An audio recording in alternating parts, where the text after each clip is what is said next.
Welcome back into Good Parenting. I'm your host, Matt Bubala. Joining us right now is Sarah Gibson. She's a licensed clinical professional counselor. That's a lot of initials to throw after a name. And an advisor to something called My Worry Box. Now, this is a very interesting concept, Sarah. I was sent this in the mail and I was looking at it. And I actually started talking to some friends about it. We get books, we get all sorts of stuff in here. And it's hard for me to judge sometimes, is this something worth talking about or something worthwhile? And so with the My Worry Box, I turned to some friends and to my wife and said, what do you think of this? And they all said, no, you should talk about this. This is interesting to them. And I guess it's because it's tough for us parents to judge, I think sometimes, what worries our kids have. I think sometimes they either don't feel comfortable talking to us about things, or maybe they're just comfortable when they're around us, so things don't worry them as much. I don't know what exactly it is. But this is a box, basically like a suggestion box for your worries. Mhm. Tell me a little more about it. Explain it better than that. Well, it's something tangible that kids can have that they can carry with them at all times so that when they have a worry or they have something that's bothering them, they have something that they can write down and put in this box and then later on be able to communicate with their, parents or caregivers on what exactly is worrying them, what's making them so anxious. So it's something tangible to help that process. And it's just a little box with a little slot at the top, and it Mhm. comes with a little notepad of small papers to write down your worries on. Mhm. You said can carry with them at all times. Do you recommend they do that? I kind of pictured it as sitting in my bedroom in a corner on my dresser, and when I'm thinking about it, when I'm worried about something, I'll write it down and put it in there. But do you recommend they actually take it to school with them or have it with them? It depends on their comfort level and actually where their anxiety is coming from, especially if their anxiety is kind of around school. Then it's something that they can kind of reach in. And we made it so it's not so obvious, it doesn't have like worry on the box. So it's something that can be discreet that if they're feeling anxious in school or in a social situation, then they have this box that they can kind of grab if they're able to and write it down.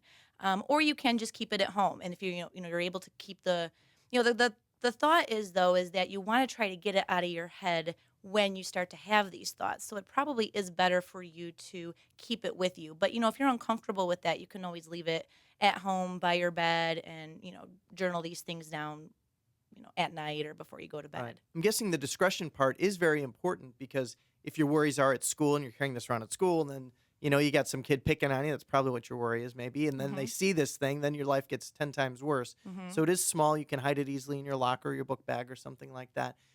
You've recommended this. You told me off air to clients. Uh-huh. What are the worries that kids have these days? Why do we need something like this for our kids?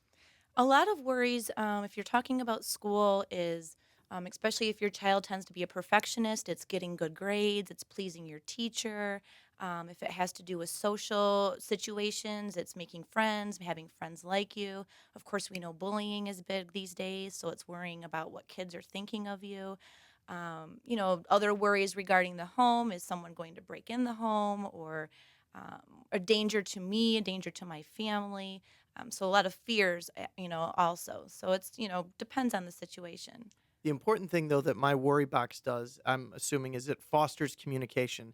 Your child writes down their worry, they put it in the box. It's up to us now, the parent, to make sure we're checking that box. I'm envisioning, you always worry about how bad you're doing as a parent. And I envision walking into my child's room and seeing this worry box with all these papers stuffed out of it because we haven't looked at it in 3 weeks. We're like, oh no, what are we doing? Our Hmm. poor child. So the point is, you've got to check this, see what the worries are, or is it, how do you generally recommend they do it? Does the child then go back and say, "Hey, there's some stuff in here," or how do you recommend it play out in the home?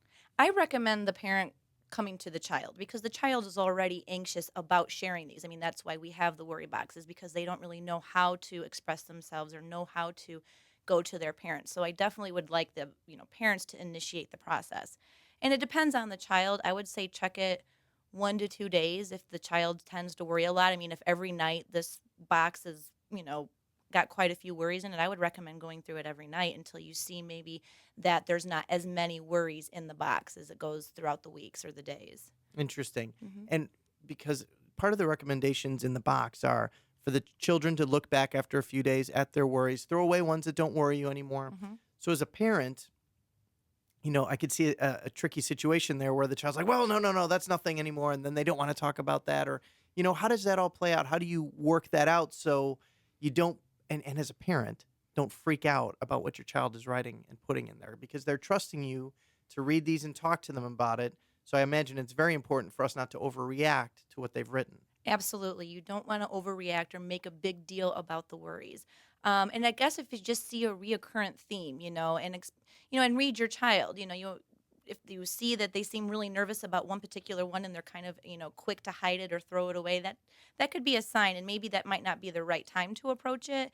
And you can even approach it even outside of just going through the worry box. If there's something in particular that's sticking in your mind and you're thinking, okay, I want to maybe mention this in like a different setting, because it seemed like he seemed a little or she seemed a little anxious when we got to this particular, worry. So it's kind of got to kind of gauge that a little bit too. But hopefully, they'll promote communication and they'll feel comfortable going through all their worries as you go.